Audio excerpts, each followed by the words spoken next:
Alors déjà, bonsoir à toutes et à tous. Mesdames et messieurs, bienvenue, chers étudiants.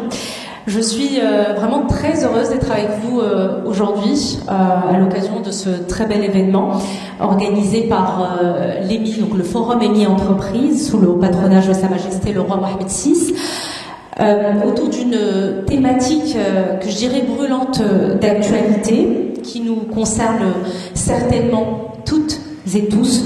J'ai nommé l'éducation et la formation à l'ère du numérique, ou comment préparer les talents de demain. Alors, en 2013 déjà, à l'occasion du 60e anniversaire de la Révolution du roi et du peuple, Sa Majesté le roi Mohammed VI soulignait l'impératif de moderniser notre système éducatif pour qu'il réponde finalement aux exigences du monde contemporain. Plus de 10 ans plus tard, on se posera aujourd'hui la question de savoir qu'est-ce qui a été fait, qu'est-ce qui reste à faire, comment est-ce qu'on prépare aujourd'hui les jeunes au sein de nos écoles, au sein de nos universités, aux métiers de demain. Et finalement, ces métiers qu'on dit les métiers de demain, est-ce qu'ils sont tous désignés ou faut-il plutôt raisonner en termes de compétences?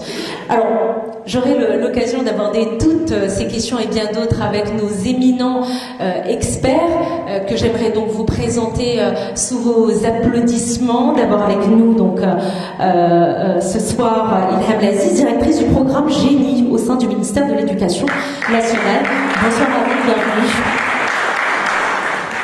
À mes côtés également, Akat Delemot, proviseur adjointe en charge des classes de première, terminale et CPGE au lycée Descartes. Bonsoir, merci d'avoir accepté l'invitation. Avec nous également, Larbi Hilali, président du lycée Mohammed VI d'Excellence et directeur général de l'école 1337. Bonsoir, merci d'être avec nous. Également avec nous, on a le plaisir d'avoir avec nous ce soir Nordine Lazouzi, directeur général de Weber Maroc. Bonsoir, bienvenue. Et enfin avec nous, Amine Timoumi, CEO de T-Block Solutions, fondateur de Masterclass Maroc et Skills Lab Academy.EMA. Bonsoir, merci d'avoir accepté l'invitation. Alors, je vous propose de démarrer tout de suite donc cette conférence débat avec une première question adressée à Ilham Laziz, directrice du programme Génie au sein du ministère de l'Éducation nationale. Alors, je rappellerai peut-être pour l'assistance ici que le programme date de 2006, n'est-ce pas? Je parle sous votre contrôle. Donc, vous avez le recul nécessaire effectivement pour parler de cette thématique, pour évaluer le travail qui a été fait depuis. Je le disais tout à l'heure, Sa Majesté le roi Mohammed VI soulignait déjà en 2013 l'impératif de moderniser précisément l'éducation au Maroc. Qu'est-ce qui a été fait concrètement depuis et comment finalement ce programme, le programme Génie, déjà vous allez nous en parler j'imagine bien, comment ce programme il répond à cet impératif? Ilham Laziz. Merci beaucoup. Je remercie l'ensemble des jeunes autour du Forum EMI Entreprise, m'avoir associé à côté de mes collègues à cette thématique.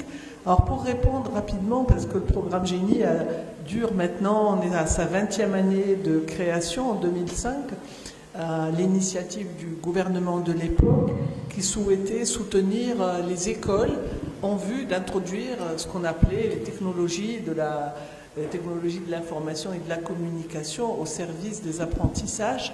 Et on a eu plusieurs plans numériques, comme tous les pays, autour des axes d'équipement, connectivité des écoles.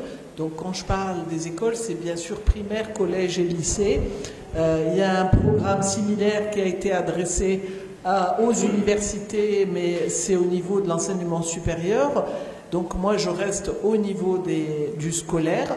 Et on a aussi travaillé beaucoup sur la formation des enseignants, sur leurs compétences numériques, conformément aux compétences numériques déclinées par l'UNESCO à des périodes régulières.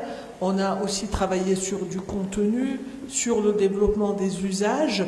Et ce travail qui a été fait durant 20 ans, au vu des évaluations successives, montrait que bien sûr des changements étaient faits, mais ça restait toujours quelque chose de très il fallait vraiment que l'enseignant soit bénévole, qu'il ait envie d'introduire le numérique. Il n'y avait pas d'obligation dans le curriculum d'utiliser le numérique. Donc les différents plans numériques successifs avaient comme objectif de mettre à niveau la stratégie, et une des parties les plus récentes était d'introduire les compétences et cultures numériques directement au profit des élèves. Et ça, j'en parlerai peut-être plus longuement dans une deuxième phase, quand on aura entendu les autres intervenants. Mais pour résumer, voilà ce qu'a été le programme Génie, qui a quand même permis, et grâce à lui, j'aimerais rappeler que durant le Covid, le ministère a pu répondre très rapidement pour que les 8 millions d'élèves qui se sont retrouvés chez eux puissent être accompagnés par des cours à distance, par des cours enregistrés, avec l'appui de différentes structures à la fois gouvernementales et externes, notamment l'école 1337 qui est représentée aujourd'hui par mon ami Sil Arbi, où les jeunes étudiants avaient pu développer une application pour les élèves. Donc je m'arrête là parce que je pense. Alors peut-être juste une précision, si vous le permettez, Ilham Laziz, par rapport à ce que vous venez de dire. Vous avez donc expliqué que quand bien même on avait les infrastructures, etc., ça demandait finalement, ça dépendait en tout cas de la bonne volonté de l'enseignant, de sa volonté finalement à lui. Ce n'était pas une obligation. Est-ce que ça a changé depuis? Est-ce qu'aujourd'hui c'est une obligation? Totalement. Totalement. Ça a changé d'abord sur deux volets. Aujourd'hui, la réforme 2021-2026 autour des écoles pionnières et collèges pionniers a mis le numérique au cœur de la réforme et il est rentré en classe. Tout enseignant est équipé d'un ordinateur et d'un vidéoprojecteur dans sa classe, mais pas que, ça c'est la partie équipement, c'est facile. Tout le monde dispose d'un cours qui a été élaboré sous format numérique avec une approche où les enseignants ont tout un chemin à suivre pour dérouler leur cours sans laisser personne, avec des retours pour que tous les élèves puissent être accompagnés. Mais là, c'est pas le numérique qui est derrière cette nouveauté, c'est plutôt l'approche de remédiation intégrée. On commence l'année scolaire par une remédiation. Les premières années, parce qu'on a démarré ce projet en 2023, c'était sous format papier, mais aujourd'hui, ces évaluations, remédiations vont être disponibles sous forme de solutions numériques dans quelques mois, et c'est une obligation de travailler de cette façon. Donc aujourd'hui, il n'y a plus le choix. Et la deuxième partie, c'est vraiment les compétences numériques et culture numérique des élèves, où je reviendrai plus longuement, si vous permettez, pour montrer comment nous accompagnons les élèves pour qu'ils aient ces compétences et ces talents de demain en maîtrisant ces outils. Alors, souvent, justement, quand il est question d'éducation numérique, hein, dans le sens global du terme, on évoque tout de suite l'intégration des nouvelles technologies, n'est-ce pas? C'est un préalable, vous allez me dire, sans infrastructure, on ne peut pas faire grand-chose. Or, il me semble qu'on ne peut pas parler d'éducation numérique en bonne et due forme, encore une fois, que si et seulement si on crée suffisamment de plateformes d'apprentissage numérique afin justement que les élèves, mais pas que, il y a les élèves, il y a les enseignants, il y a aussi les familles qui puissent justement avoir accès à des contenus éducatifs numériques de qualité. Agathe Delemo, proviseure adjointe en charge des classes de première, terminale et CPGE au lycée Descartes, vous en pensez quoi justement de cette dualité finalement infrastructure, plateforme plateforme avec des contenus, et de ce point de vue-là, est-ce qu'on peut dire que l'expérience marocaine en termes de modernisation de l'éducation est tout simplement une réussite? Est-ce que du moins on peut comparer l'expérience française et l'expérience marocaine, vu que vous représentez aujourd'hui l'enseignement français?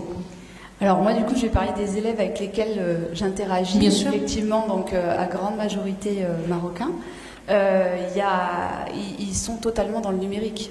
Ils sont même plus en avance que nous. Ils ont totalement intégré tout de suite l'IA dans leur manière de travailler, dans leur manière d'apprendre, ce qui, du coup, peut gêner ou poser question à leurs professeurs parce que voilà, on va pas corriger ChatGPT, quoi, ça n'a pas d'intérêt. Donc il faut trouver un autre moyen de faire apprendre et de pouvoir évaluer réellement l'élève sur ce qu'il a fait, sur ce qu'il a produit, qu'est-ce qu'il a compris, qu'est-ce qu'il a appris. Voilà, donc les élèves là-dessus sont en avance. Et effectivement, je rejoins ce que vous disiez. Les professeurs sont encore dans le bénévolat, dans la manière de s'imprégner de tout ça.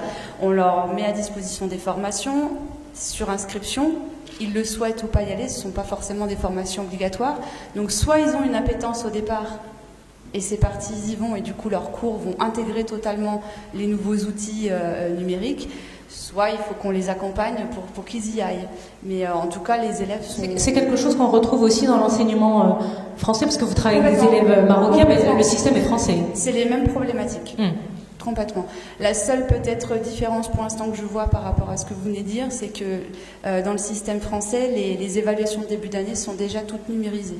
Voilà, elles se font directement sur l'ordinateur, ce qui permet du coup d'aller très vite pour avoir les résultats et les donner aux professeurs pour qu'ils puissent après adapter leur pédagogie sur l'année pour amener les élèves au-delà de ce qu'ils ont déjà comme niveau.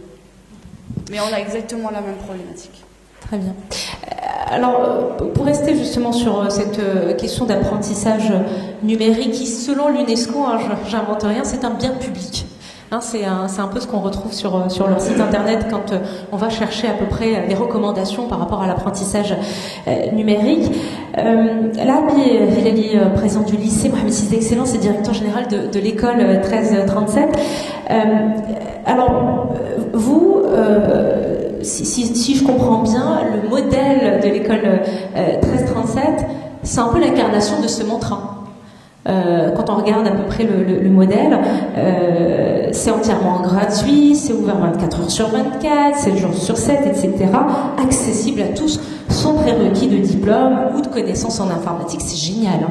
Quand on voit ça, on se dit, voilà, c'est un exemple à suivre. Déjà, expliquez-nous la formule à peu près 1337 et en quoi ce type d'enseignement prépare justement les étudiants au métier de demain. Donc, salam alaikum. Déjà, merci aux élèves ingénieurs de l'IMI pour l'invitation. En général, quand je vais expliquer l'école, les gens ils commencent par une école sans prof. Et quand j'ai des profs devant moi, c'est un problème. Je rassure le prof, c'est pourquoi je tiens les présentations, les deux casquettes. Je préside aussi l'IDEX, on a beaucoup de profs, donc on n'a rien contre les profs. Donc il y a, madame, vous l'avez dit, il y a, on va dire, il y a deux constats. Les jeunes nés, ils connaissent tout ça. On vit dans un monde où tout change rapidement. ChatGPT, c'est 2000... il n'y a pas si longtemps que ça. Il y a beaucoup de choses qui ont changé. Après les 2 dernières années, il y a beaucoup de choses. Il y a tout change tout le temps. On a commencé à en parler beaucoup en 2022 à peine. Voilà, à peu près. Mais c'était il y a 1000 ans. C'était il y a 1000 ans. Deuxième élément, je donnais avant l'exemple, mais je l'avais donné ici même à l'école Mohammedia. Il y a beaucoup d'études sérieuses qui disent en 2050, 90 métiers qui vont exister en 2050, ils n'existent pas aujourd'hui. Parce qu'on est entré dans une phase, vous l'avez vu, où on transforme les métiers. Ça veut dire, il y a beaucoup de métiers qui vont changer, qu'on va les faire autrement. Et troisième élément, c'est par rapport à l'histoire de connaissance. Vous savez, moi, il y a à peu près 30 ans, j'ai fait une école d'ingénieur, moi aussi. Et donc, il y a 30 ans, la connaissance, les gens qui avaient la connaissance, c'était qui? C'était les profs. Et quand on avait les moyens, les livres. On n'avait pas la connaissance un peu partout. Depuis, il y a Google qui est arrivé, donc vous avez la connaissance un peu partout. Et depuis il y a 2 ans, 3 ans, il y a ChatGPT, tout ce que vous connaissez, où la connaissance maintenant il est à la portée de tout le monde. Maintenant, comment on va servir ça avec pas mal de billets non plus. Enfin Ouais. aussi, il faut le souligner. Ouais. C'est pas tout parfait. Ouais, il n'est pas tout parfait, on va en parler dans le deuxième temps parce que on a un bon exemple dans l'actualité, mais je ne vais pas l'évoquer. Mais il y a une problématique d'éducation, c'est commun à tout le monde. On ne va pas se mentir, beaucoup de gens, dans le domaine de l'éducation, s'interrogent la question comment on va s'en sortir dans 2-3 ans, dans 10 ans peut-être. Ça, c'est une question qui est posée à tout le monde. Parce que, moi je le vois aussi pour les élèves de l'IDEX, on a beau avoir les meilleurs profs, etc. En fait, les meilleures préparations, les meilleurs apprentissages qu'ils font, c'est quand ils reviennent chez eux à la chambre, et il ouvre son smartphone, il va voir les cours, peut-être pas d'un prof marocain, d'un prof français, parfois d'un prof indien, etc. Donc, ça, c'est une problématique qui se pose, qui va se poser, qui va s'amplifier. Qui va s'amplifier, mais moi j'ai envie de vous demander la réponse qui est aujourd'hui formulée vis-à-vis de ce type de problématique. Est-ce qu'elle vous paraît pertinente? Est-ce que par la pertinence la réponse qui est formulée, qui doit, ou là, à mon sens, il doit être formulée à ces questions, c'est de dire, ok, on va changer de monde. Ça veut dire, on va pas vous former aujourd'hui à toutes les compétences qui existent. Vous allez partir dans 2-3 ans, le monde va changer, les compétences vont changer, vous devriez revenir à l'école pour vous former. C'est pas possible. C'est de donner aux jeunes les moyens de s'auto-former eux-mêmes. Moi, je sais qu'on est dans une école, un régime militaire, la rigueur, etc. Mais donner ce qu'on dit souvent, comment apprendre à apprendre. On n'a pas le choix, comment apprendre à apprendre. Parce que pourquoi on n'a pas le choix? Pour la simple raison, je ne vais pas le redire une deuxième fois, tout change tout le temps. Donc, il faut qu'on soit capable de suivre tous les changements tout le temps. Donc, c'est ça, à mon sens, le monde qui vient. Mais la réponse, elle est un peu globale. La réponse, vous avez trouvé, c'est ce que fait Madame Laziz, on a une bonne coopération parce que dès le départ, il faut que les élèves, quel que soit l'âge, soient initiés au digital. Il faut qu'il n'y ait pas une fracture numérique parce que ça aussi c'est une question à aborder, etc. Mais sans ce travail d'initiation du jeune âge, on ne va pas arriver jusqu'à l'arrêt de 25 ans. On va dire, vous voyez, on va vous donner tous les éléments digitaux, les éléments pédagogiques, vous allez servir à le monde qui vient.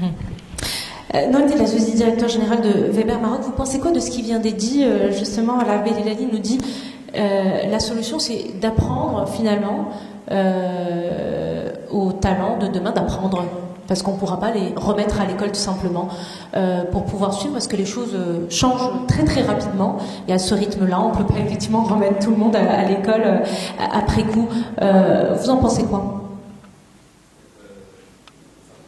Non, je ne pense pas. Ça marche. En fait, ça me parle énormément parce que, en fait, moi je présente rapidement Saint-Gobain. Saint-Gobain, c'est un groupe multinational qui emploie 160 000 employés collaborateurs autour du monde, dans 80 pays. Et une multinationale, son premier souci, c'est qu'on soit tous au même standard de formation et, disons, par rapport à tout ce qui est qualité, sécurité, à part le volet métier. Et justement, on ne va pas envoyer tout le monde au siège à Paris, à la Défense, pour qu'on le forme dans ces aspects-là. Et du coup, on vient à l'apprentissage numérique. Donc on est plein dedans aujourd'hui. Au Maroc, on est 900 employés, 900 collaborateurs, et on est tout le temps formés numériquement. Et c'est des formations obligatoires qu'il faut suivre et qu'il faut réussir, avec du scoring, avec de l'évaluation, ainsi de suite. Et justement, moi, en recrutant des personnes, on se rend compte qu'il y a des personnes qui arrivent à le faire aisément. Donc, ils arrivent à se connecter, à suivre un cours, à prendre des notes et après passer le test et réussir son test. Et il y a des gens qui ont beaucoup de mal à le faire. Qui ont besoin d'être accompagnés. Enfin, ils n'ont pas l'habitude de travailler sans professeur. Donc, je reprends votre phrase. Ils n'arrivent pas à apprendre. Enfin, ils ont l'habitude d'avoir quelqu'un en face qui leur apprenne des notions, qui va les interpeller, qui va les tester, qui va les évaluer et éventuellement corriger s'il y a lieu de corriger. Donc nous, on est plein dedans, on voit qu'il y a des gens qui sont beaucoup à l'aise, enfin, très à l'aise par rapport à ces outils-là numériques, Et il y en a d'autres qui ont beaucoup de mal à le faire. Malheureusement, chez nous, et je pense aujourd'hui que c'est le cas de la plupart des multinationales, c'est des éléments éliminatoires. Ça veut dire qu'on peut ne pas confirmer un cadre, ou un directeur ou un manager, parce qu'il n'a pas pu réussir ces tests-là, ou bien ces cours-là de façon numérique. Dans le contexte marocain, vous dites? Moi, je l'ai fait en intégrant, j'ai passé les tests, j'ai passé les cours, j'ai fait des formations, et il fallait réussir. Est-ce que c'est pas aussi parce que c'est une multinationale?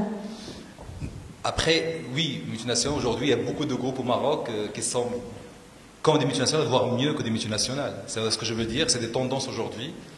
En tout cas, la formation, je rejoins ce que vous avez dit, la formation aujourd'hui, on est dans un monde qui va trop vite et on n'a pas le temps, d'envoyer nos salariés dans des centres de formation, dans des écoles ou des instituts, et deux, ça change tellement vite que même si on forme quelqu'un ce mois sur un métier de maintenance, de production ou d'industriel, 3-4 mois après, on s'en rend compte qu'on n'est plus à jour. Donc il faut former.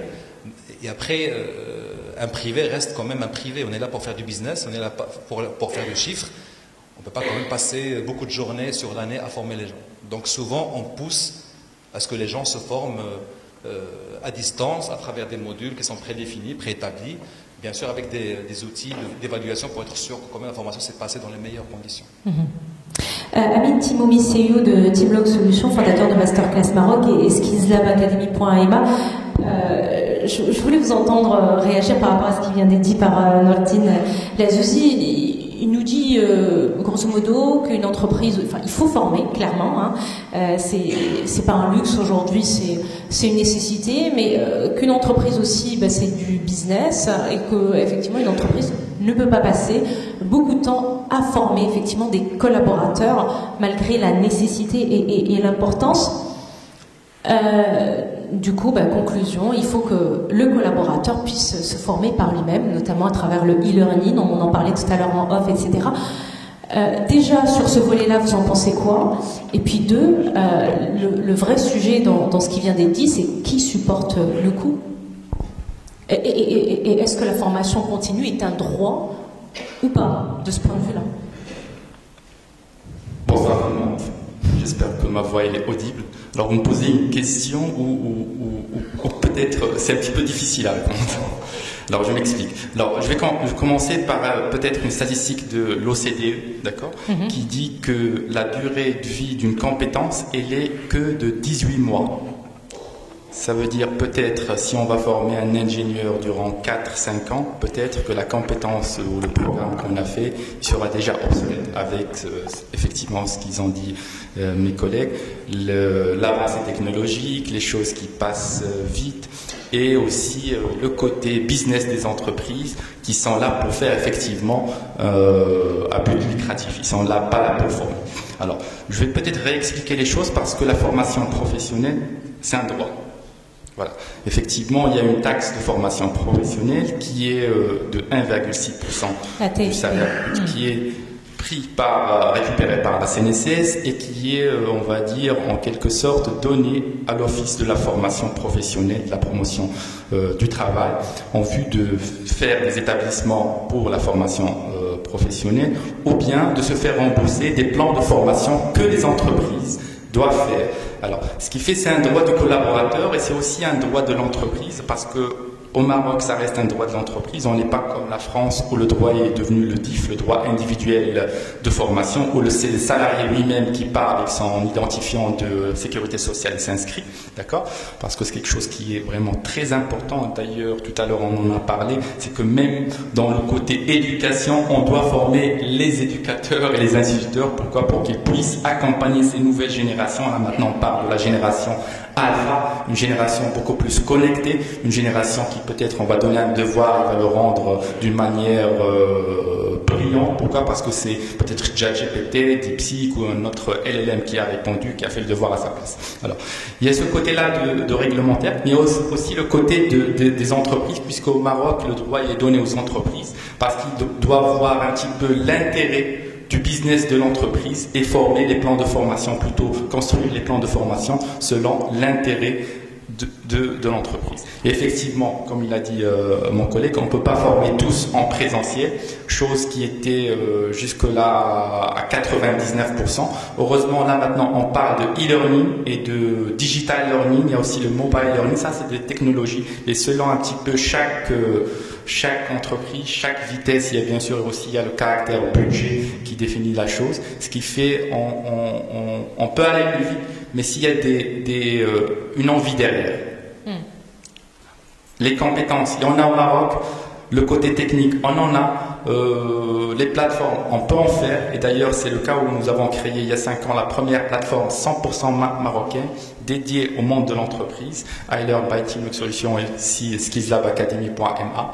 Voilà. Ce qui fait, c'est des choses qu'on peut faire et on ne peut pas toujours à chaque fois peut-être consommer, que ce soit des plateformes comme le cas pour la société où vous travaillez, Weber française ou des choses comme ça. Certes, c'est un handicap de la langue française qui nous freine, d'accord, mais on peut aller plus loin. Pourquoi? Parce qu'il y a des formations encore plus réglementaires. Par exemple, la sécurité. On ne peut pas former des gens dans la sécurité, sauveteur secouriste au travail, habilitation électrice, manutention, chariot élevateur, des choses. Et en français, l'ouvrier, par exemple, il ne va rien comprendre. Il va nous faire que des catastrophes. On aura à payer des assurances de travail encore plus chères chaque année. Ce qui fait, il faut que ces modules soient en arabe, soit peut-être en arabe dialecte. Et c'est des choses qu'on fait chez nous, alhamdoulilah. Et là maintenant, ça fait plus de 3 ans que nous avons plus de 10 clients, d'accord. Et le rêve est encore grand devant nous. Voilà. Alors, je reste avec vous un moment. Vous avez partagé un chiffre. Une compétence effectivement est obsolète au bout acquise est obsolète au bout de 18 mois. Je suis dans l'obligation de partager un autre chiffre, hein, qui est le 0,49% des entreprises affiliées à la CNSS qui font appel à la formation, n'est-ce pas, continue dans notre pays, mais très peu, à peu près 1000 entreprises, et ça en soi c'est problématique. Oui. Mais on ne va pas rentrer dans ce détail, on n'est pas là pour ça aujourd'hui. Je voulais rester avec vous pour parler des formations numériques. On parle souvent au Maroc d'inadéquation entre les formations de manière globale et les besoins du marché du travail. Alors, puisqu'on est là pour parler de formation numérique précisément, est-ce que c'est le cas également pour les formations numériques? Est-ce qu'il y a aujourd'hui adéquation ou inadéquation entre les formations numériques et les besoins du marché du travail marocain, en termes de compétences numériques, encore une fois? Effectivement. Alors, ça dépend de secteur à un autre. Par exemple, le transport, c'est pas l'industrie, c'est pas le secteur automobile ou aéronautique. Ça dépend de chaque secteur. Mais il y a un gap. C'est parce que ce qui sort des écoles, des universités et beaucoup de choses, il y a des compétences qui la technologie a effacé, tout simplement, a beaucoup évolué. Juste il y a 2 ans, on parlait de virtualisation, de VR et réalité augmentée. Là maintenant, on parle d'intelligence artificielle, d'accord. On parle de quelque chose qui s'appelle le 5.0, d'accord. Comme vous l'avez dit tout à l'heure, ChatGPT, il est rendu public en 2022, mais c'est quelque chose qui date depuis des années. Ce qui fait, si maintenant on ne forme pas nos jeunes talents sur ces nouvelles compétences, et comme il a dit mon cher collègue tout à l'heure, on leur donne une stratégie de se déformer et de vraiment se formater pour se former, encore une fois, et chercher la véracité de l'information, ils ne vont pas suivre ce marché de l'emploi et ils ne pourront pas être, on va dire, être très professionnels. Alors, je peux dire que pour nous, je leur dis, notre premier concurrent, c'est YouTube. On peut trouver tout sur YouTube. Avec les tutos. Exactement. Sauf qu'il faut chercher la véracité de l'information. Qui dit vrai? Celui qui est un charlatan, qui dit quelque chose qui est à côté. Voilà. Mais peut-être quelque chose qui se dit vrai jusqu'à 2025, à l'heure où je vous parle, demain, peut-être le mois de mai, sera peut-être obsolète. Tout simplement. C'est question de temps. Voilà. Noldine Al-Zozi, directeur général de Weber Maroc, par rapport à toujours, je vous pose la même question. Aujourd'hui, les formations, puisque vous nous le dites, vous faites beaucoup appel justement à de la formation continue. Par rapport à ces compétences numériques, est-ce qu'on les connaît? Quelles sont les compétences numériques dont on a besoin aujourd'hui? Est-ce que voilà, c'est quelque chose d'assez clair? Et les formations qui existent aujourd'hui, formations continues encore une fois, est-ce qu'elles sont en adéquation finalement avec le marché du travail marocain? En fait, la compétence numérique, bon, et après, enfin, et les bases, donc je pense que tu peux en parler beaucoup mieux que moi. Il faut qu'on sache manipuler une plateforme, accéder au module, choisir son module, suivre un peu les étapes. Après, c'est très ludique, quoi. On a une plateforme qu'on a développée nous-mêmes. Franchement, c'est très ludique. Ça veut dire qu'on n'a pas besoin d'une compétence très particulière pour pouvoir opérer sur cette plateforme-là. Ce qui manque, c'est la concentration. Enfin, c'est plus des soft skills que des compétences numériques. Ça veut dire qu'il faut qu'on soit capable de se concentrer pendant une durée. On est connecté, parce que qui dit numérique dit qu'on est connecté à Internet, réseaux sociaux, YouTube, on veut écouter un peu de musique, chose qu'on ne peut pas faire en cours présentiel. Voilà, donc cette capacité à pouvoir se concentrer et s'autodiscipliner. Ça veut dire j'ai un cours à apprendre, j'ai un travail à faire, je dois le faire dans le temps imparti et dans les normes imparties. Donc pour moi, enfin, c'est mon point de vue, après peut-être que je me trompe, mais c'est plus des soft skills que des compétences, disons, numériques.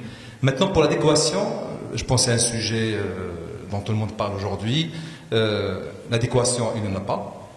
Donc souvent, on est appelé à former nos nouvelles recrues à chaque fois qu'elles sont chez nous. Et justement, même s'il y a adéquation à un pourcentage acceptable, en fait, les choses évoluent tellement rapidement, tellement vite, qu'à un moment donné, il faut mettre à jour ces compétences-là. Donc, comme j'ai dit, on est sur 80 pays. Au Maroc, aujourd'hui, on n'a pas le droit d'être en retard par rapport à une industrie pareille en France ou aux États-Unis ou au Middle East. Ça veut dire nos ingénieurs au Maroc, ils doivent être au même niveau, au même standing que les ingénieurs qui sont un peu partout dans le monde. Donc, encore une fois, ce n'est pas un choix. La compétence, il n'y a pas une compétence numérique, il faut avoir des B.A.B.A. Certes, les choses changent, mais il y a des bases quand même. Un ingénieur reste comme un ingénieur par rapport à sa capacité d'apprendre, par rapport aux disons, sciences fondamentales qu'il a appris.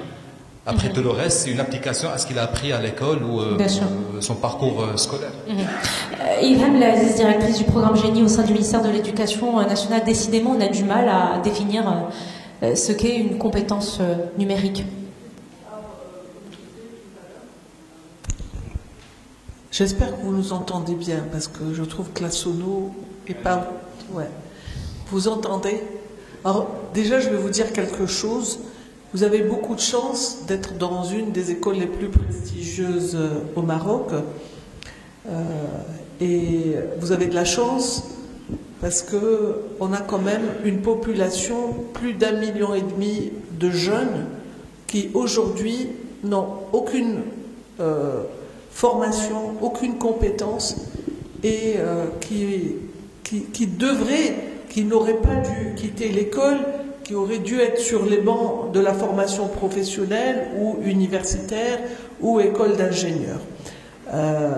Avant de parler de ces compétences, et pour y arriver, vous allez être ingénieur, vous allez avoir un super titre, un super uniforme, de belles photos, mais ce qui va vous permettre de durer, et c'est l'Arbi nous l'a dit, il a repris les études. Moi, j'ai été étudiante très très longtemps. J'ai commencé à travailler, j'avais 30 ans. En général, les gens démarrent vers 25-26 ans. Mais moi, j'ai eu le temps de faire mon premier doctorat, mon deuxième. Et je continue tous les jours à démarrer ma journée par de la lecture. Et aujourd'hui, grâce à Internet, parce que ça n'existait pas, nous on fait partie d'une génération qui avons vu évoluer l'apport de l'Internet et de la connaissance et du savoir et de la mise à niveau et de la formation tout le long de la vie. Moi, j'ai eu 3 emplois différents, alors qu'à la base, je suis chimiste. Mais je suis passée par un métier de documentaliste, ensuite par un métier de gestionnaire de la recherche scientifique pour les universités. Et depuis 20 ans, je m'occupe du numérique, alors que je n'ai jamais été formée au numérique.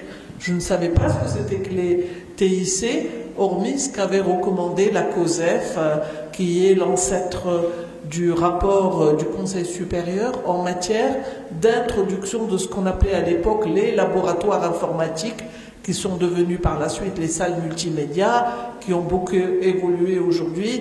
La salle multimédia rentre dans la classe, etc. Ces compétences, aujourd'hui, elles évoluent énormément. Nous avons la chance au ministère, depuis le début, comme je l'ai dit, de travailler avec les élèves. Et depuis 2015, grâce à 4 ingénieurs d'une entreprise internationale, on a introduit le coding avec Scratch au Maroc. et c'est devenu une institution chez nous. Et nos jeunes élèves, du primaire jusqu'au collège, savent coder avec un élément de programmation assez simple. Et ça, c'est parce qu'on a eu la chance d'avoir ces 4 ingénieurs internationaux qui sont venus, qui nous ont formé 20 personnes. Après, aujourd'hui, la plupart des enseignants savent, la plupart des élèves savent, mais pas uniquement. Après, on a eu la chance, un jour, un de mes collègues, responsable des classes CPGE, pour ceux qui le connaissent, c'est Azari, m'a dit « Tu sais que Python, il est réservé aux élèves des classes prépa, ça serait bien que tous les élèves du lycée y accèdent. » Et encore, grâce à une entreprise qui nous accompagne, aujourd'hui, au niveau des lycées, Python est enseigné. Mais c'est de la programmation qui évolue aujourd'hui. Demain, il peut y avoir un autre langage. Qu'est-ce que nous cherchons par cette compétence? C'est d'abord de donner l'esprit informatique à l'enfant. C'est lui dire de se poser des questions. C'est de résoudre des problèmes. C'est d'avoir cet esprit critique. Et ça manquait beaucoup au sein de nos écoles, de se poser des questions. On est en train de passer d'une école où on attendait des élèves d'apprendre, d'absorber la connaissance, d'être interrogés sur un savoir, mais à ne pas résoudre des problèmes. Aujourd'hui, ces compétences dont on parle sont, alors c'est de la programmation, c'est de la robotique, c'est de l'Internet des objets, c'est un peu d'initiation à l'IA avec des choses très simples. Et vous le savez, vous êtes ingénieur ou futur ingénieur, on peut faire de la programmation avec du papier. On n'est pas obligé d'avoir un ordinateur. Ça vous montre la puissance de la programmation. Vous découpez des papiers et vous pouvez programmer sur une table avec des jeunes élèves. Mais l'objectif, c'est pas de faire des 8 millions du ministère de l'Éducation nationale des futurs programmeurs. C'est de leur donner cet état d'esprit et ces compétences sur lesquelles nous travaillons et culture numérique.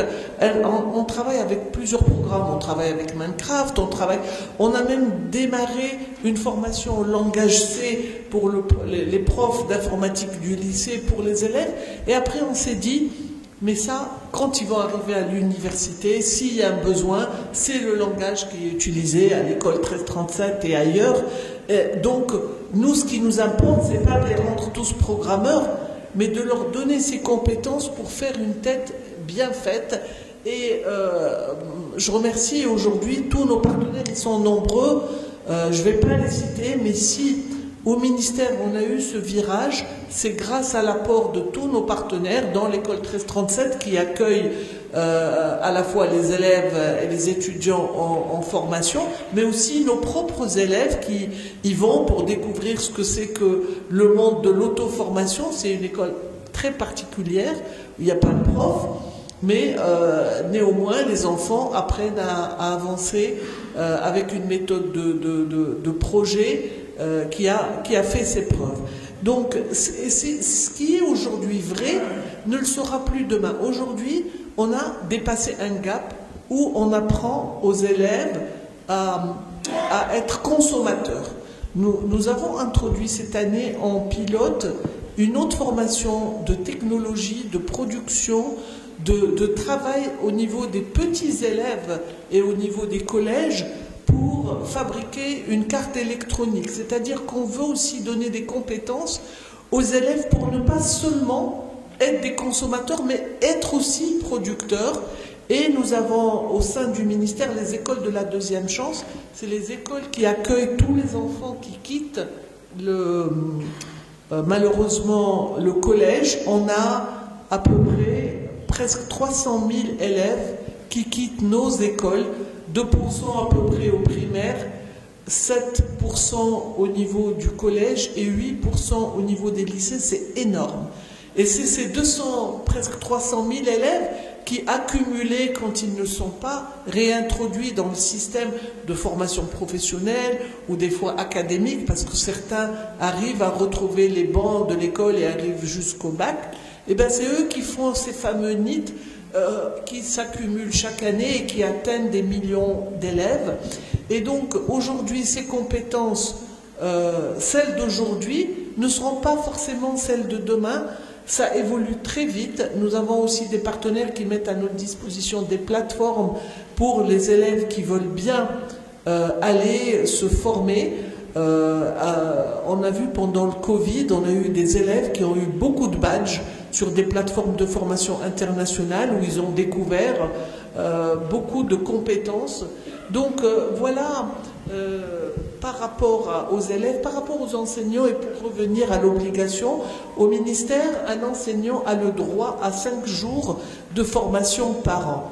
Et c'est pas suffisant. Parce que si moi je prends les 5 jours pour le numérique, mon collègue des curricula, en changeant le programme, il va avoir besoin de 5 jours pour les SVT, 5 jours pour la physique-chimie. Mon collègue des autres, parce qu'on est très nombreux. Et donc c'est un droit. Et heureusement que grâce aux plateformes, on fait de la formation à distance.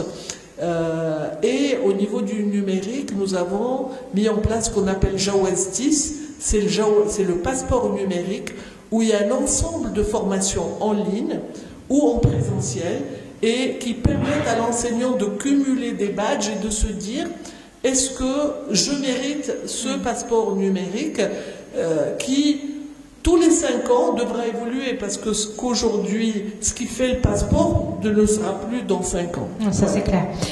Justement, Rabi Hilali, président du lycée Mohamed VI d'Excellence et directeur général de l'école 1337, Ilham Aziz nous dit que une compétence numérique est une compétence, on va dire, critique, qui sait critiquer, qui sait questionner. Est-ce que vous êtes d'accord avec cette vision des choses? Est-ce que vous avez votre définition à vous? Parce qu'on parle beaucoup de compétences numériques sans réellement savoir ce que c'est. Il y a on va dire deux questions dans la question. Compétences numériques, ce qu'on entend par l'expression ceux qui vont faire des numériques, on va dire des développements logiciels, ça leur propre métier, ou autre chose. Le problème ici, je l'avais expliqué tout à l'heure au début, le problème ici, c'est que le digital, ça devient transverse. Aujourd'hui, vous avez des décisions génie civil, génie industriel, c'est pas que l'option génie mécanique, génie électrique, etc. Mais tout le monde doit être outillé au digital. Donc, pour donner des exemples, je vais donner un exemple parce que je suis une casquette entreprise. Exemple, Groupe OCP qui recrute beaucoup. Mais on connaît bien qu'ils recrutent toujours beaucoup parmi les ingénieurs de l'école Mohammedia d'ingénieurs. Donc, comment ça se passait avant? Ou là, jusqu'à récemment, on recrute quelqu'un, génie civil, génie industriel, etc. Et la première année, c'est une année pas de formation, mais de transmission. C'est les anciens qui transmettent la pratique, le métier aux nouveaux. Donc, pas tout le monde se peut le permettre, mais la première année... Exactement ce que j'allais vous dire, parce que effectivement, OCP est un exemple à part entière, effectivement, un peu inégalé, mais quand on regarde encore une fois le tissu économique marocain qui est fait à plus de 95% de petites entreprises, de très petites entreprises avec parfois que 5 salariés, collaborateurs, comment on peut effectivement imaginer, est-ce qu'on peut imaginer un modèle justement dans ce sens? Mais je vois bien, il y a aujourd'hui si quelqu'un va vous répondre parce qu'on a un modèle et il se trompe. Aujourd'hui, c'est très difficile de prévoir l'avenir. Je donne l'exemple d'un meilleur expert, c'est pas que vous le connaissez ou non, en intelligence artificielle, ce qui est Rachid Guerraoui qui prend le PFL, etc. Lui, il s'avance jamais au-delà de 5 ans. Mais je vais revenir à l'exemple parce qu'on parle de compétences numériques. Je disais, avant ou jusqu'à récemment, les anciens ils font la transmission aux nouveaux, on prend le temps pour les former, etc. Aujourd'hui, il y a 2 problématiques. Si vous insérez au concept, si on continue à faire ça, on a automatisé ou digitalisé pratiquement beaucoup de choses. Beaucoup de choses, c'est la machine déjà qui les fait. Ça, c'est le premier élément. Et en général, on a automatisé, numérisé tout ce qui est manuel, les travaux manuels. C'est surtout le travail, un travail manuel. Mais aujourd'hui, ce qui change aussi, c'est que la digitalisation avec l'IA, etc., ça automatise aussi le travail intellectuel. Il faut vraiment, j'exagère pas. Aujourd'hui, vous pouvez donner des éléments à ChatGPT, vous lui demandez les éléments, quelques éléments, vous lui donnez un contexte, vous lui dites, décidez-moi une stratégie d'entreprise, il va le faire mieux, avec mon respect des lauréats des écoles de commerce, que beaucoup de lauréats des écoles, les meilleures écoles de commerce, etc. Et donc voilà, c'est pourquoi je dis, le digital, ça doit être une compétence transversale. On ne fait pas génie civil, il y a quelques-uns qui vont faire génie informatique, quelques génie industriel. Tout le monde fait un métier en plus du digital. Génie civil, en plus du digital. Génie industriel, en plus du digital, etc. Et c'est pas toujours évident. C'est ce que j'allais vous dire. Vous m'enlevez le mot de la bouche. Si c'est une évidence, pourquoi on ne le fait pas? Je vais vous donner un exemple avec ma deuxième casquette de président de l'IDEX. Et donc, on a aussi quelqu'un qui travaille au ministère. Aujourd'hui, les gens qui ont fait, c'est pas les gens qui ont fait l'IDEX aujourd'hui. Aujourd'hui, l'IDEX, je demande toujours, donc, ça sert à rien que je fasse un discours où j'ai dit, il faut les compétences, l'autonomie, etc. Et dans nos propres structures, on ne le fait pas. Mais le problème, ce qui se pose aujourd'hui, par exemple, le cas d'un lycéen, ou même CPGE qui va intégrer. Aujourd'hui, par exemple, en classe préparatoire à CPGE, dans le professeur lycée, on a un programme accrédité, plein temps, avec des volumes horaires, beaucoup de volumes horaires, qu'on doit l'appliquer. On n'arrive pas à dégager un temps pour laisser les élèves, pour leur laisser un temps pour leur dire, ok, peut-être un mercredi après-midi, ce sera fait pour l'apprentissage, l'auto-apprentissage, le processus préparé à l'apprentissage électronique. On n'a pas le temps. Si on fait pas, on n'applique pas le volume. Je crois quand même en enseignement supérieur, c'est à peu près ça qu'on vous demande une accréditation. Si on n'applique pas ce volume horaire, on a un problème avec... Donc c'est un problème de rigidité, vous dites, c'est ça? Oui, on a un cadre réglementaire aussi qui ne permet pas dans beaucoup de situations de prendre des initiatives et de s'adapter. Et surtout de s'adapter à la nouvelle génération. Moi, je discute beaucoup avec les lycéens, etc. Ils me demandent, beaucoup plus de temps pour faire les choses en autonomie, beaucoup de pratiques en situation. Il se passe l'apprentissage des langues par un prof qui va le faire, un truc, etc. Mais finalement, on les prépare à passer l'examen, ils le réussissent, mais on ne les prépare pas à pratiquer une langue. Il ne peut pas être langue, mais il y a beaucoup de choses intéressantes aussi. Peut-être que vous avez une réponse par rapport à ce qui vient d'être dit. Ilham Laziz, directrice du programme Génie au sein du ministère du MEN. Finalement, ce qui est pointé ici du doigt, c'est le cadre réglementaire, une certaine rigidité et la marge de manœuvre en termes de flexibilité très limitée. Je pense qu'on ne vous entend pas. Si vous pouvez juste allumer votre micro. Il n'y a pas une réponse.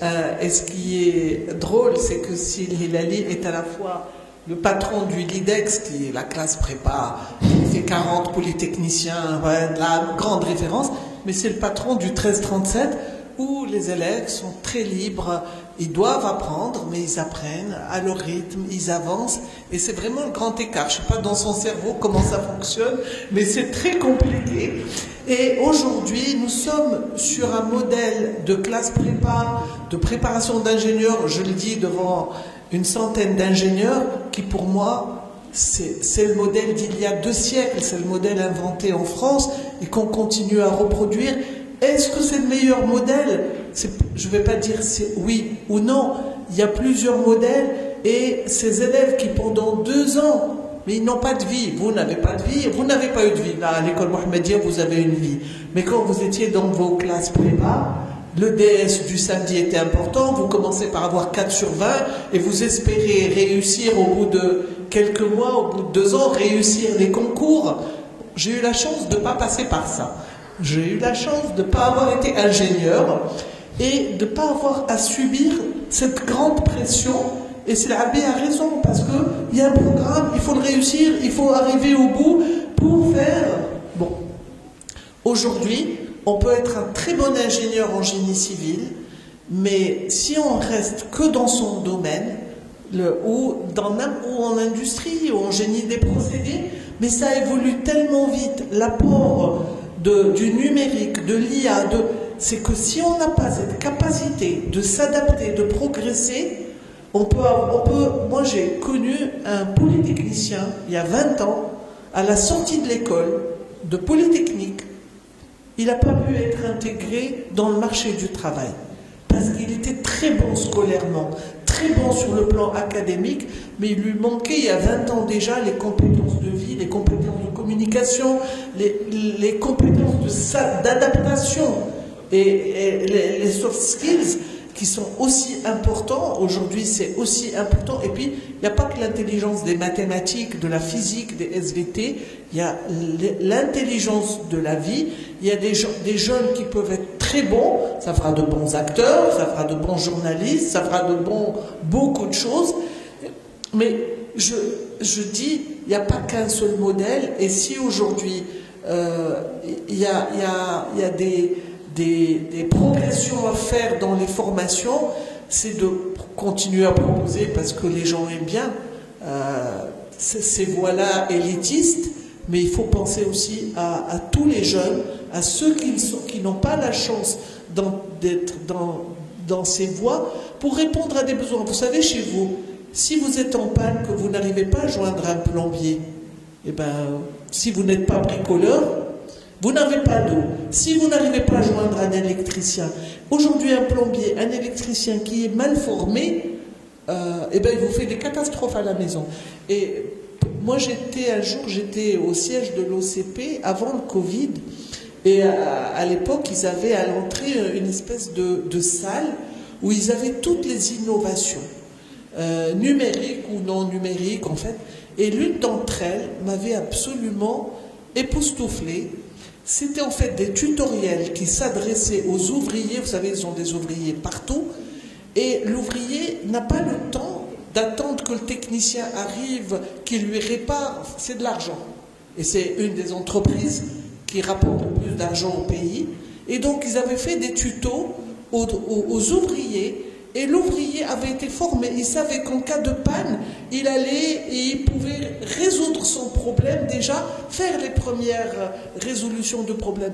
Et ça rejoint un peu ce qu'à Saint-Gobain ils font, quand ils exigent que tout le staff fait des formations chaque mois, du patron jusqu'au au niveau le plus rudimentaire, c'est pour pouvoir régler, pour pouvoir avancer. Et ça, c'est vraiment ce que je trouve, ce qu'une société peut offrir.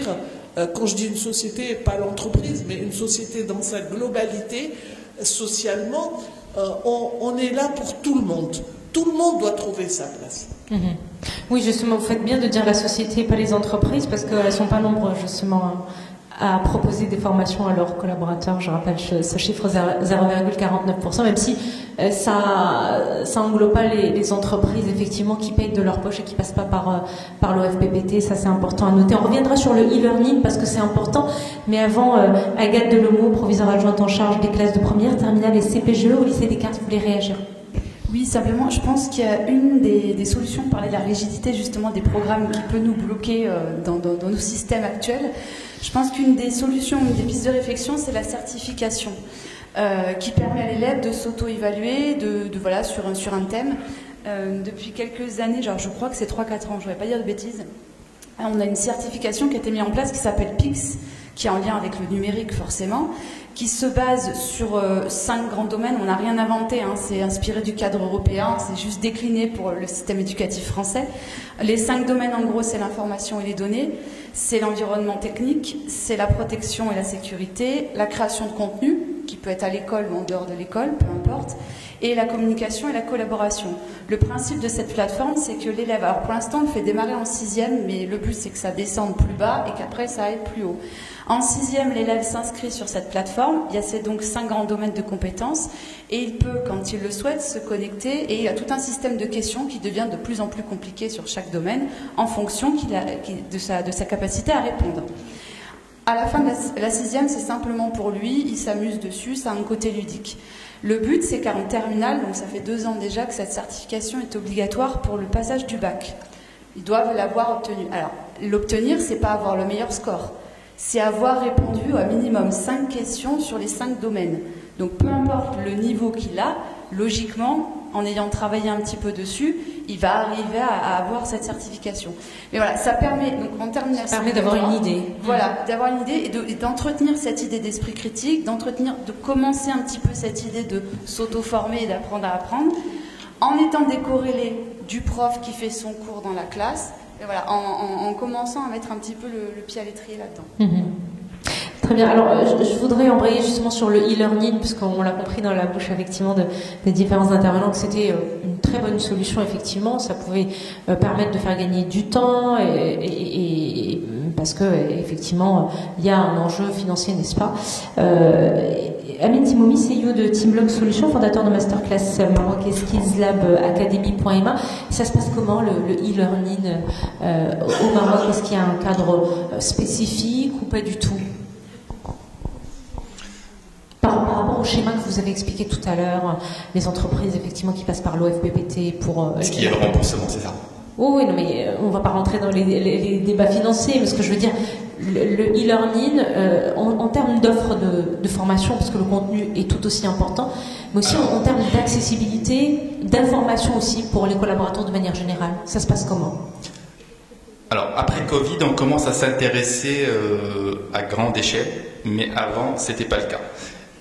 Côté réglementation, il n'est pas considéré comme une formation du tout, malheureusement. Voilà. Ce qui fait aussi le caractère pécunier ne le suit pas. Ce qui fait parce que jusqu'à maintenant, il y a des choses, des contraintes à prouver effectivement est-ce qu'il a vraiment réussi la formation ou bien juste il a défilé suivant. Parce que aussi ce caractère e-learning, il faut le définir. Tout à l'heure, vous avez parlé de digital, de numérique. Le numérique, c'est pas forcément le digital. Le numérique, c'est une chose, le digital, on est une autre chose. Maintenant, on est dans l'ère de l'artificiel, on est une autre chose. Une plateforme maintenant artificielle, ou plutôt e-learning à l'ère du 4.0, c'est une plateforme où il n'y a pas de MOOC, il n'y a pas de module.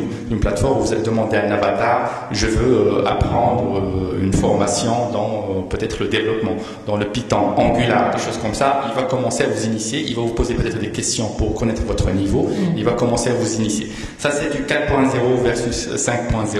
C'est encore très tôt pour le Maroc, mais on est sur le 3.0 qui est le digital. Digital, c'est une plateforme qui est connectée à Internet, où on peut accéder, comme il a dit tout à l'heure, la plateforme est à Paris, les mots qui sont là-bas, et on peut accéder depuis le Maroc. Par contre, ici au Maroc, on retrouve le plus des entreprises qui ont du e-learning, mais c'est de l'intranet. Ça veut dire qu'il y a un serveur au niveau de l'entreprise et on a mis les MOOC au niveau de ce serveur. Généralement, ces MOOC-là, ils sont un petit peu aussi viétus, anciens, parce qu'ils ont pris du temps pour les concevoir, et quand on les a mis sur cette plateforme interne, c'est-à-dire que ça a pris peut-être 2 voire 3 ans, c'est-à-dire que la compétence, elle est déjà plus d'une question à jour. Ça, on est une autre question. Tout à l'heure, je voulais rebondir sur cette question de compétences, et c'est quoi les compétences? Par exemple, on va prendre les compétences de développement web. Aujourd'hui, certes, on peut former des développeurs web, mais est-ce qu'ils vont être vraiment ceux qui vont être les mieux recherchés? Parce qu'on sait très bien que l'Inde, maintenant, c'est le centre des développeurs. Mais est-ce que c'est l'Inde qui a sorti ChatGPT ou bien DeepSeek? Non, c'est le ChatGPT, il est sorti des États-Unis. Pourquoi? Parce que, comme vous l'avez dit, comme l'a dit Madame Ilham et peut-être aussi mes collègues côté gauche, c'est que quand on cherche la créativité, pour arriver à cette compétence de créativité, il faut certaines libertés. Et c'est la compétence dont notre cher ami il a dans son école 1337. On ne cherche pas un modèle pour dire voilà, on veut des certificats, des diplômes, certains grades, suivre une méthode. Il a donné tout à l'heure le modèle de génie mécanique. Ça peut être sur tous les autres compétences ou plutôt sur les autres diplômes. Mais aujourd'hui... Mais excusez-moi de vous entendre, il y a une dichotomie, hein, parce que c'est le modèle qu'on suit le plus dans nos écoles, hein. Des 13-37, il n'y en a que 3 au Maroc. Donc c'est le modèle qu'on suit. Quand on arrive sur le marché du travail, on vous dit mais il faut être habile, il faut avoir des compétences numériques, etc. Il y a une dichotomie, enfin, c'est compliqué tout de même à gérer. Pas forcément. Aujourd'hui, les RH, ils ne cherchent pas des diplômes, ils cherchent des compétences. Ils cherchent des gens avec du talent. D'accord? On ne va pas recruter un ingénieur, certes, c'est une grille salariale. Mais après, si on recrute un ingénieur qui n'a pas une mise à jour chaque année des technologies, ben, certainement, comme il a dit, il ne va pas devenir un directeur ou un responsable, il va rester au grade de chargé, tout simplement. C'est-à-dire, il a le grade d'ingénieur, mais il va rester au plus bas de l'échelle. Voilà. Pourquoi? Parce que maintenant, cette question de soft skills, où il y a la plus grande partie, c'est savoir parler, communiquer, gérer les conflits, gérer l'humain, gérer le psychologique et surtout la créativité, qui est le plus important. Noël Delazouzi, directeur général de Weber Maroc, vous pensez quoi de ce qui vient d'être dit? Les RH ne cherchent pas des diplômes mais des compétences, c'est vérifiable par tous, hein, et surtout dans le contexte marocain, parce que souvent on vous demande, quand vous avez une annonce, on vous demande de répondre à un certain nombre de critères, et le premier critère, ben, malheureusement, c'est toujours le diplôme. Après, voilà, on peut en discuter. Il n'y a pas de souci, je reviens vers vous dans un petit moment. On laisse juste Noël Delazouzi répondre à la question. En fait, il faut les deux. Justement, pour faire une fiche de poste, pour recruter quelqu'un, je veux un ingénieur, génie électrique, IMI, Hassania ou équivalent, enfin, c'est un descriptif typique qu'on trouve un peu sur les offres d'emploi. Maintenant, comme je l'ai expliqué tout à l'heure aux jeunes étudiants, c'est le ticket d'entrée. Ce diplôme-là, il permet d'avoir l'entretien. Et quand on est face à 5 ingénieurs qui ont fait la même école, même département et même spécialisation, ce qui va faire la différence, c'est ce que quelqu'un a appris que l'autre n'a pas appris. Et c'est là un peu où vient l'autonomie, la motivation, l'autodiscipline, l'auto-formation. Parce qu'après, moi j'ai dit tout à l'heure, moi j'étais ingénieur en 2006, école Mohammedia, et souvent dans les entretiens, on était souvent 4 ou 5 de la même classe, quoi. Et du coup, l'employeur, à un moment donné, va se poser la question, pourquoi je prends X et pas Y? Et souvent, ce qui faisait la différence, c'est ce que les gens ont appris en parallèle de ce qu'on faisait dans les cours et dans les amphithéâtres. Donc, oui, malheureusement, c'est encore le cas au Maroc. Donc, je peux avoir le meilleur profil pour un besoin spécifique chez moi, mais il ne va jamais passer dans le filtre. S'il n'est pas ingénieur, avec 2 ans, 3 ans d'expérience, avec un certain nombre de compétences académiques confirmées, et après, il faut aussi du soft skills, il faut aussi cet élément-là lié à des compétences extra, au-delà de ce qui a été appris dans les parcours normaux au niveau de l'école. Donc il faut les deux en fait. Amin Timoumi. Voilà. Juste pour corriger, alors quand je dis que quand il va avoir le grade d'ingénieur ou peut-être il va avoir le grade de master ou n'importe quel diplôme, est-ce qu'il va avoir son ticket d'entrée pour une entreprise? Certes oui, à 80%. Je dis n'importe quoi, c'est pas une statistique qui est exacte, mais est-ce qu'il va évoluer? C'est là qu'on va chercher d'autres compétences, comme elle a dit madame, en soft skills, en compétences de créativité, où là il pourra évoluer et faire aussi un impact sur la société sociale. C'est-à-dire il doit aussi accompagner, former des jeunes talents, peut-être d'autres ingénieurs, à son tour pour leur expliquer la nécessité de ces soft skills, tout simplement. Habib Lely, président du lycée Mohamed VI d'excellence et directeur général de l'école 1337. Je reviens à la question des métiers de demain, parce qu'on dit beaucoup les talents de demain, les métiers de demain, etc. Et vous disiez que Galaoui, justement, l'éminent professeur, lui, préfère ne pas anticiper au-delà de 5 ans. Mais alors, quand on parle de métiers de demain, de quoi on parle précisément? Est-ce qu'on a une idée précise sur ça? En fait, ou alors c'est juste voilà, du langage, comment dire, du discours, de la rhétorique. C'est pas de la rhétorique. Je crains, je sais que tout le monde va être sérieux, mais je crains que c'est pas la rhétorique. On sait qu'il y a des métiers qui vont disparaître, il y a des métiers qui vont apparaître, mais à minima, les métiers vont se transformer. On va plus enseigner de la même façon, on va plus soigner les gens de la même façon. L'autre jour, j'ai reçu une équipe, quelques étudiants anciens lauréats de 1337. Ils m'ont dit, on va vous présenter quelque chose. Je fais cet exemple parce que ça concerne pas, ça concerne pas la salle. Ok, qu'est-ce que vous allez présenter? On va vous faire la démonstration. Aujourd'hui même, vous n'avez plus besoin de constituer un avocat. Il faut quand même déposer les accès, vous n'avez plus besoin. Qu'est-ce qu'ils ont fait? 3 choses. 1, il y a la compétence métier.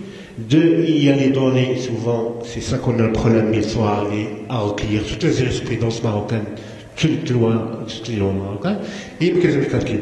Aujourd'hui, vous posez n'importe quelle question, vous avez tout un plaidoyer argumentaire avec les références de loi, etc. Pourquoi le métier d'avocat n'a pas disparu? Malgré que ça, avec l'intelligence artificielle, on peut faire ça, on peut faire la démonstration qu'on peut faire. Pourquoi le métier d'intelligence artificielle va disparu? Il y a deux raisons. Il y a une raison, il identifie toujours un premier contexte humain, il y a un contexte humain qu'on doit établir. Donc, quand je dis se transformer, peut-être l'avocat, il ne va pas passer beaucoup de temps dans la recherche, etc., mais plus dans la relation avec ça. Et deux, et c'est pareil pour beaucoup de métiers, il y a beaucoup de métiers qui sont en phase de chercher. Parce que quand ces jeunes-là, ils ont présenté leur projet-là, ils ont constitué plusieurs cabinets d'affaires, pas de problème, mais ils ont fait l'erreur d'aller constituer quelques avocats qui sont influents dans la pratique. Tout le monde leur a conseillé, concentrez-vous sur l'avocat d'affaires, les cabinets de juristes, etc. Oubliez le métier d'avocat, c'est une fonction réglementaire avec un fort ordre, etc., etc. Donc il y a beaucoup de métiers qui vont avoir un sursis pour ça, parce qu'ils ont un avantage aujourd'hui, mais ce qui est clair... Oui, un avantage presque politique, j'ai envie de vous dire. À peu près. Mais pourquoi moi, cabinet d'avocat, avant, j'ai 20 collaborateurs, dont 18 ils font la recherche, l'analyse, etc. Et il y a une IA qui peut le faire à la place de tout le monde. Donc, qu'est-ce qu'on va faire dans ce cas-là? Qu'est-ce qu'on va faire dans ce cas-là? Ilham Laziz, directrice du programme Génie au sein du ministère de l'Éducation nationale, par rapport à ces métiers de demain dont on parle, effectivement, est-ce qu'il y a une vision au niveau du ministère, par exemple, par rapport à ces métiers, une réflexion justement pour... parce qu'il y a un travail d'orientation, effectivement, qui est fait, etc., quand on est au lycée. Est-ce qu'il y a une vision par rapport à ce concept dont on parle beaucoup, qui est les métiers de demain, ou pas du tout? Alors, totalement. D'abord, au ministère, je voudrais rappeler que nous avons 8 millions d'élèves. Et que les 8 millions, quand vous êtes à Rabat, vous croyez que vous êtes au centre du monde. Et vous sortez de Rabat, à moins de 10 km à Témara, vous êtes déjà dans le périurbain et dans le rural. Et on a 4 millions d'élèves au niveau du primaire, dont 1 million sont encore dans nos écoles satellites, c'est-à-dire les petites écoles que vous voyez sur la route. Et le ministère travaille pour les 8 millions d'élèves avec une réflexion où il faut laisser personne. Donc par rapport à ces compétences numériques et liées au métier de demain, ce que nous avons mis en place à la réflexion après toute l'expérience qu'on a eue ces dernières années, et grâce à nos partenaires, notamment l'INDH, on a mis en place ce qu'on appelle la caravane Code pour tous, qui a démarré l'année dernière et qui va d'école en école pour permettre à tous les élèves, y compris ceux des écoles satellites, de découvrir ce que c'est que la programmation, ce que c'est que la robotique, ce que c'est que les rudiments de l'IA. On a eu la chance d'avoir une jeune spécialiste de l'IA, professeur Mahag Mera, qui a conçu dans le cadre de la chaire ICESCO IA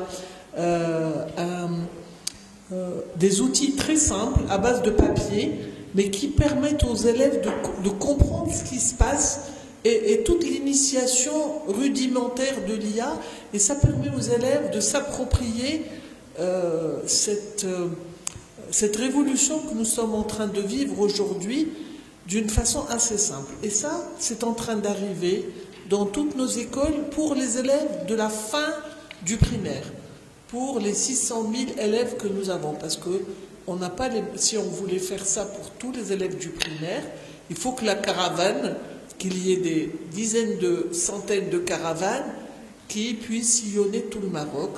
Donc c'est un projet d'abord que nous avons testé, on a eu la chance de le tester avec une association qui travaille au niveau des territoires, c'est l'association OTED, qu'on connaît bien, c'est l'Arabie, parce que ça a été au départ une émanation de l'OCP, avec des cadres de l'OCP qui réfléchissaient comment on peut aider les territoires les plus reculés.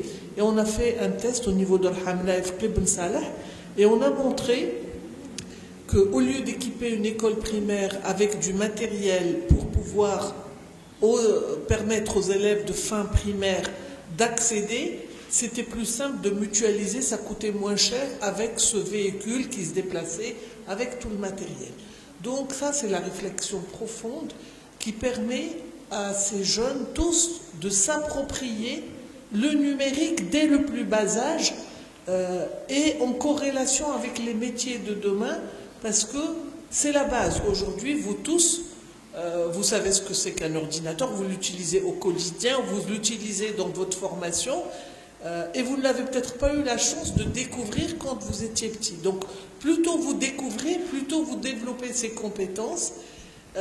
Ça, c'est sur le plan, et puis ça évolue. C'est-à-dire qu'aujourd'hui, on est sur ces thématiques. Demain, toujours, en matière de compétences numériques, on travaillera sur autre chose. Mais pour les 5 prochaines années, notre objectif, c'est de donner à tous les élèves du primaire ces compétences. Aux élèves du collège sont d'autres compétences, dans le cadre aussi de programmes. Et comme je l'ai dit tout à l'heure, ceux du lycée, ces découvertes de programmation plus avancées. Mais ces compétences ne s'arrêtent pas là. On a un autre volet sur lequel nous travaillons, ce qui est en lien avec la sécurité et l'utilisation raisonnée de tout ce numérique. L'Internet, les réseaux sociaux, ça a bouleversé nos vies. Et nous travaillons depuis quelques années sur l'usage sécurisé d'Internet, sur un projet plus récent depuis 2021 sur la lutte contre le cyberharcèlement et la violence en milieu scolaire. Et tout ça fait, le fait de travailler avec les enseignants, les élèves sur ces compétences permet aux jeunes élèves de se faire une idée de l'apport d'Internet, de l'apport du numérique, mais aussi des dangers, et de leur donner des compétences. Parce que quand on travaille sur la sécurité, demain, les métiers, toutes les entreprises ont un département de sécurité. Je ne sais pas si vous avez vu les dernières informations, on a été hacké. Effarant, oui. Très grave. Donc, et ça, dans des entreprises où on pensait qu'elles étaient superbement bien protégées. C'est intéressant ce que vous dites, parce que j'étais à l'antenne tout à l'heure et je parlais des enfants et des écrans et des réseaux sociaux avec un expert en EdTech. C'était intéressant parce qu'il expliquait effectivement, on a cité effectivement le programme Génie, qui expliquait effectivement que le glissement, ou en tout cas l'utilisation accrue des réseaux sociaux, il y a eu un glissement à partir de 2020 et la crise liée au Covid-19, et c'est le fait justement que ces enfants se sont retrouvés avec des smartphones, avec des tablettes, on les a équipés aussi beaucoup, c'est ce qui a été dit, c'est ce qui a fait que. Donc, ce que vous expliquez, ce programme, il est primordial aujourd'hui, parce qu'il en va effectivement de leur sécurité. Alors, je vous ai entendu un tout petit peu, je ne savais pas que c'était vous, je vous entends le matin aussi, mais j'étais entre deux réunions. C'est pas moi le matin, je ne peux pas être là le matin et l'après-midi, mais c'est ma collègue, il n'y a pas de souci. Et donc, en fait, j'ai entendu un petit bout entre deux réunions, et donc, aujourd'hui, d'abord, il ne faut pas se leurrer, les 8 millions de jeunes Marocains n'ont pas tous des smartphones et des tablettes.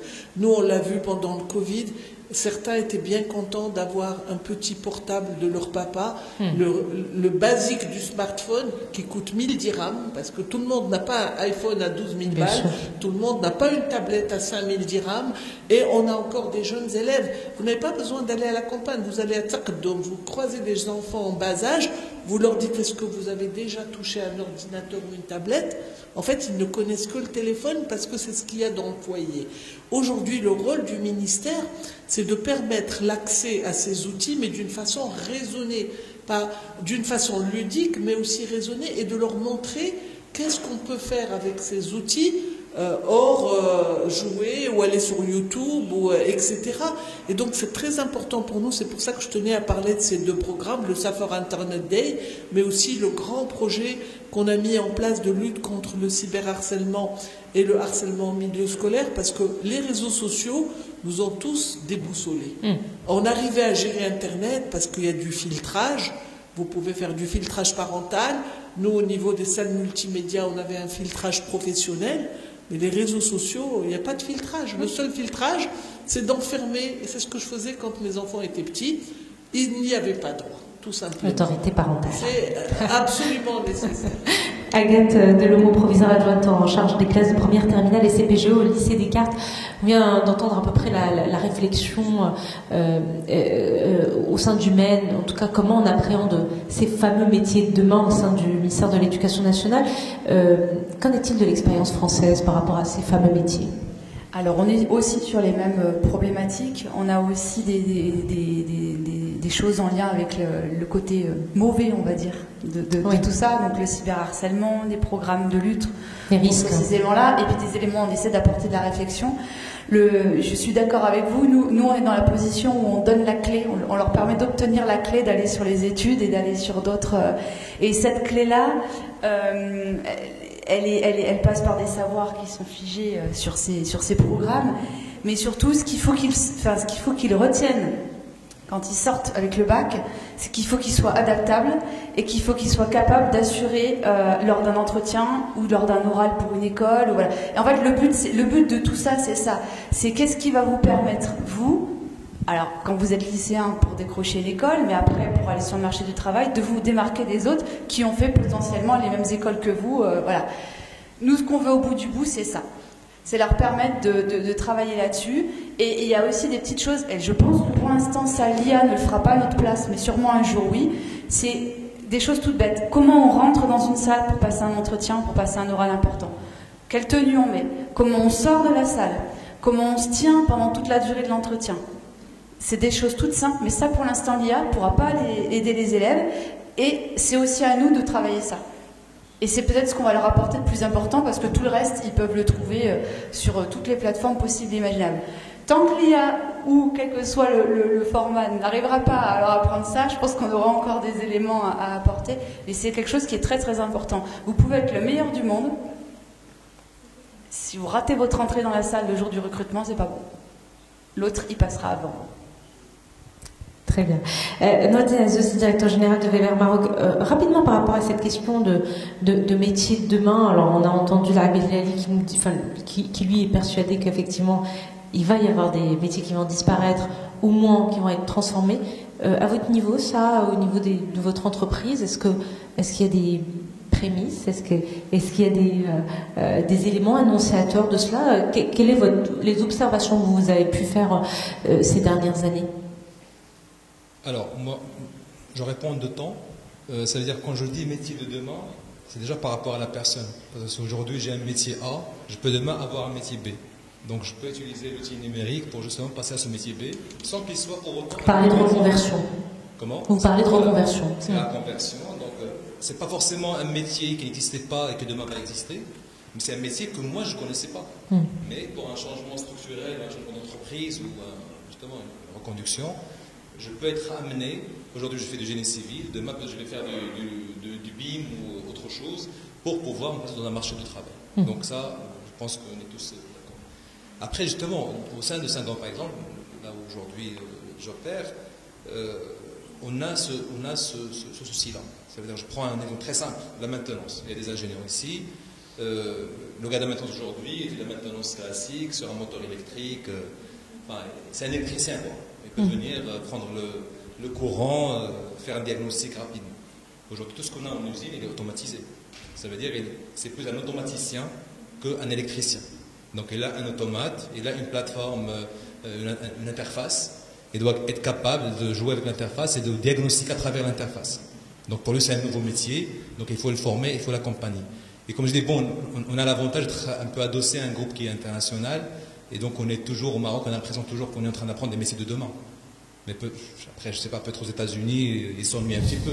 Mais nous, au Maroc, voilà, moi, pratiquement chaque mois, je reçois une notification comme quoi, sur le volet industriel, il y a de nouveaux métiers, sur le volet communication, marketing, sur les réseaux sociaux, tout ce qui est communication sur les réseaux sociaux, on reçoit plein de formations par rapport à ces aspects-là.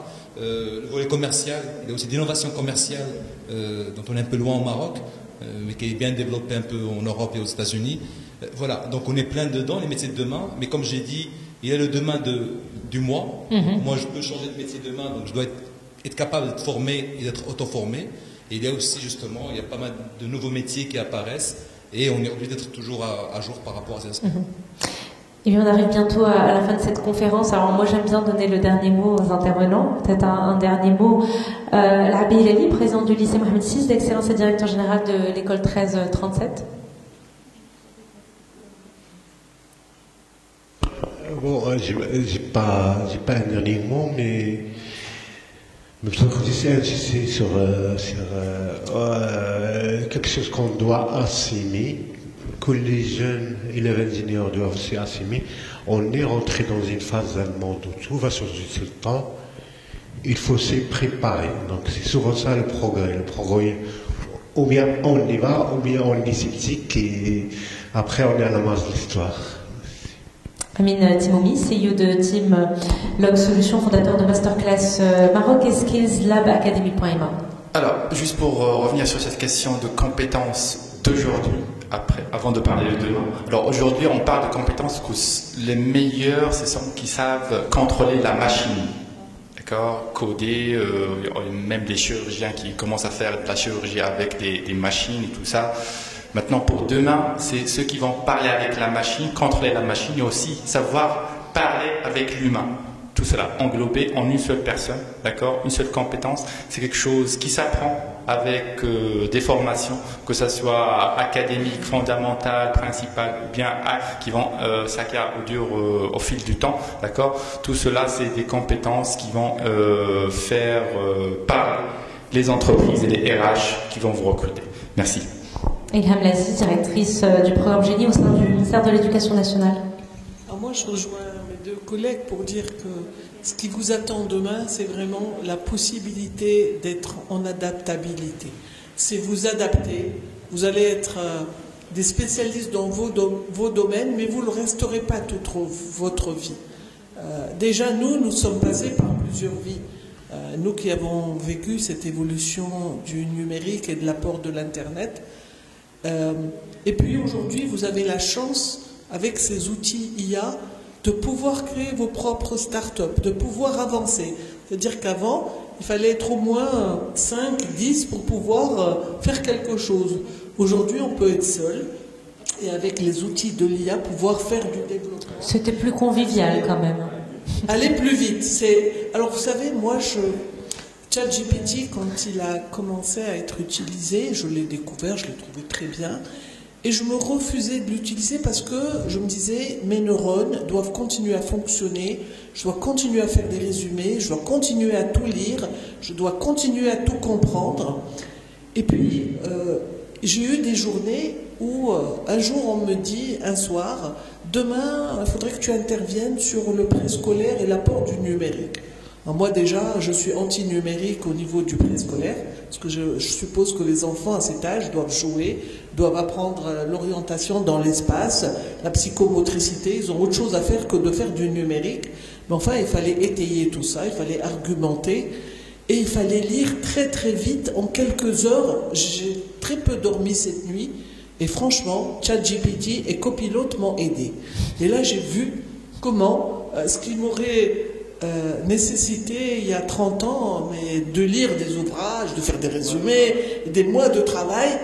Et c'est ça, aujourd'hui, vous avez cette possibilité, utilisez-la, mais utilisez-la à bon escient. D'abord, ça permet à ceux qui ne maîtrisent pas une langue, moi malheureusement, je dis, si ma mère ne m'avait pas parlé en arabe et en français, je crois que j'aurais été totalement à l'ouest.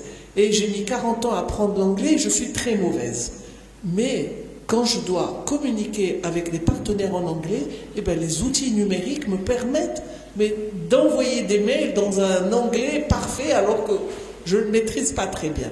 Donc aujourd'hui, pour améliorer vos communications, comme vous l'avez dit tout à l'heure, vous présentez, envoyez un mail, assurez-vous qu'il n'y a pas de faute d'orthographe, ni en arabe, ni en français, ni en anglais. Vous avez les outils. C'est le premier reflet. Moi, quand je reçois des mails bourrés de fautes d'orthographe, ça ne me donne pas envie. Et puis, aujourd'hui, franchement, on attend de vous d'être créatifs. abandonner l'idée d'aller... Moi, j'ai reçu l'année dernière 5 jeunes, dont un ingénieur NCIAS, un ingénieur, je crois, ENSA. Je me dis, mais enfin, qu'est-ce que vous êtes venus faire dans la fonction publique? Franchement, votre place est ailleurs. Même si on a besoin encore d'ingénieurs, mais on en a besoin encore plus ailleurs que dans l'administration. Et donc, soyez créatifs, adaptez-vous, essayez de développer votre propre entreprise.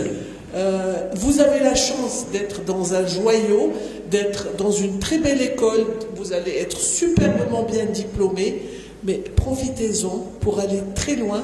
Et surtout, ne vous mettez pas dans un confort de « bon, ben ça y est, j'ai fini mes études, je suis content, je vais gagner de l'argent ».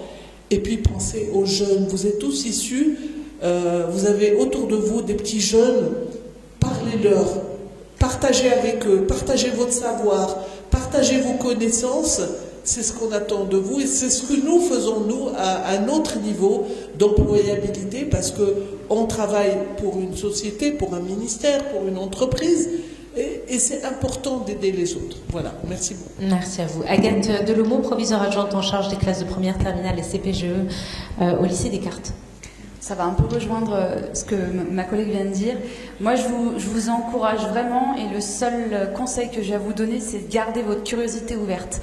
D'aller vous intéresser aux choses qui, a priori, au départ, soit vous plaisent pas, soit vous en voyez pas l'intérêt.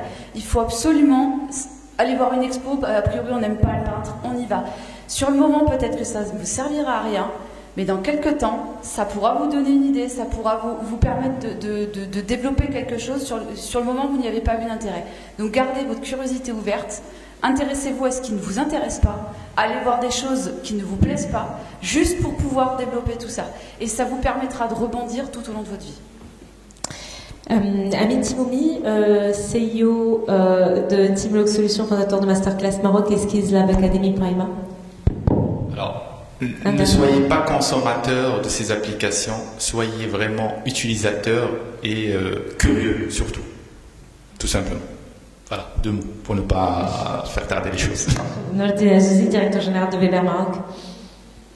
Alors moi je dirais, ça fait 20 ans que j'étais dans cette école.